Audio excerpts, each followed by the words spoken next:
Hello students, तो कैसे हैं आप लोग। आई होप आप सभी स्वस्थ होंगे, मस्त होंगे और अच्छे से पढ़ाई कर रहे होंगे।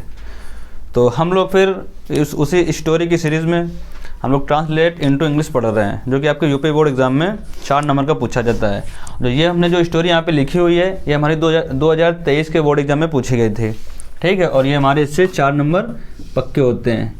Translate into English UP board, जो टारगेट है यूपी बोर्ड 2024, ठीक। अब हम लोग इसको अच्छे से सीखते हैं। स्टोरी बनाने का जो बेसिक होता है वो तो हम लोग सीख ही रहे हैं। अगर आप लोग अभी इसको मन से देखेंगे इस वीडियो को, या ये जो सीरीज़ आपकी चल रही है बोर्ड एग्ज़ाम की स्टोरी की, तो आप लोग I hope I am sure आप भी अच्छा कर जाओगे अपनी स्टोरी में, ठीक है।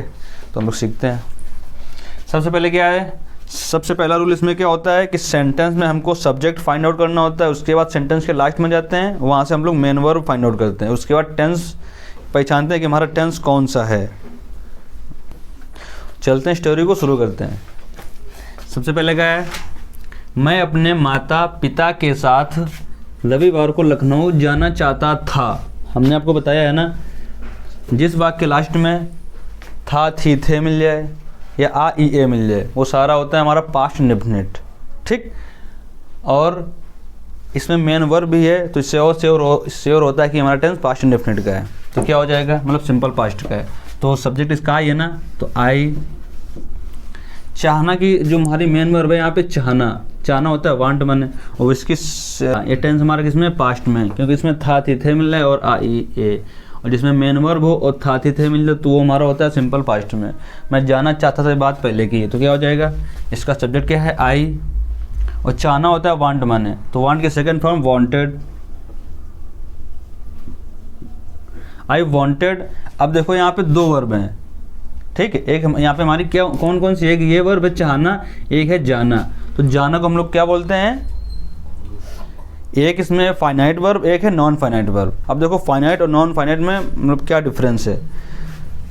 तो अगर जो मेन वर्ब होती है वो होती है हमारी फाइनाइट वर्ब, ठीक। और जिसका टेंस पर कोई प्रभाव ना पड़े उसको बोलते हैं नॉन फाइनाइट वर्ब।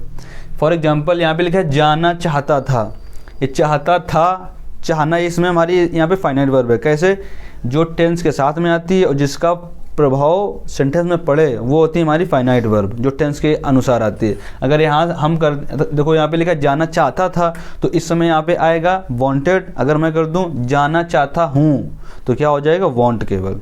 अगर सब्जेक्ट है सिंगुलर तो हो जाएगा वांट्स। देखा ना, अगर हमने टेंस चेंज कर दिया तो हमारी मेन वर्ब की फॉर्म भी चेंज हो गई। और लेकिन यहाँ पे जाना ये चेंज कभी नहीं होगा, मतलब इसका कोई प्रभाव सेंटेंस पर पड़ेगा ही नहीं। हम यहाँ पे टेंस कोई भी कर दें, जाना की जो मीनिंग आएगी टू गो वो वही रहेगी। तो जब भी 2 वर्ब एक साथ आती हैं तो बीच में हम लोग क्या लगाते हैं, टू, ठीक है। फाइनाइट और जब नॉन फाइनाइट के बीच में हम लोग लगाते हैं टू, तो ये क्या हो जाएगा, आई वॉन्टेड टू गो। हमने क्या कहा था, सबसे पहले सेंटेंस का जो स्टार्टिंग होता है सब्जेक्ट से, उसके बाद आओ जब लास्ट में। जब लास्ट में आएंगे तो क्या हो जाएगा, ये लास्ट हो गया, उससे पहले ये, अब कहाँ ये, इसके बाद में ये लिखते हैं ना, I wanted to go to Lucknow. हमने ये लिख दिया। अब जस्ट उसके बाद ये लिखना है विथ, मतलब I wanted to go to Lucknow, ये हमारा टाइम दिया गया है ना। तो टाइम क्या होता है, जब भी टाइम किसी भी सेंटेंस के बीच में है तो उस टाइम को हम लोग लास्ट में लिखते हैं। तो टाइम की तो बात यहाँ पे करेंगे लेकिन लास्ट में करेंगे। अब क्या लिखना है, किसके साथ, पेरेंट्स के साथ। तो क्या लिखेंगे, विथ,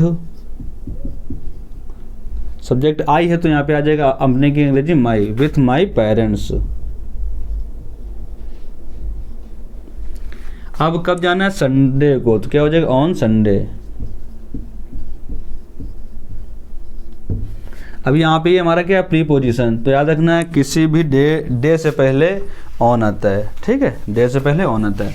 अब क्या है, गाड़ी प्लेटफॉर्म नंबर 2 पर खड़ी थी, was standing, the train was standing. अब यहाँ पे देखो ये हमारा क्यों आ रहा है स्टैंडिंग, क्योंकि कंटिन्यू, मतलब हम बोल रहे हैं कि आप मेरे सामने बैठे हैं, तो कंटिन्यू बैठे हैं ना, सामने अगर हो तो उसके लिए क्या बोलेंगे, यू आर सिटिंग बिफोर में। तो सेम इसके ट्रेन के लिए आता है, द ट्रेन वॉज स्टैंडिंग। अब प्लेटफॉर्म नंबर 2 तो क्या हो जाएगा, at the platform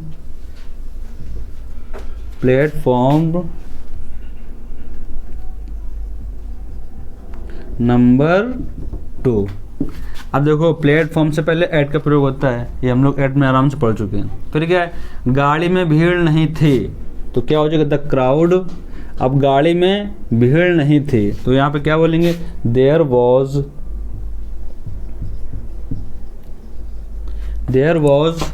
no crowd in the train. इसलिए हम लोग आसानी से बैठ गए। इसलिए क्या लिखेंगे यहाँ पे, सो वी हम, ठीक, सो वी बैठ गए। बैठने की मीनिंग क्या होती है, सिट डाउन। यहाँ पे हमारा टेंथ सिंपल पास्ट में क्या हो जाएगा, sat down. We sat down easily, आसानी से क्या लिखेंगे, ईजिली। गाड़ी सही समय से चल दी तो क्या हो जाएगा, द ट्रेन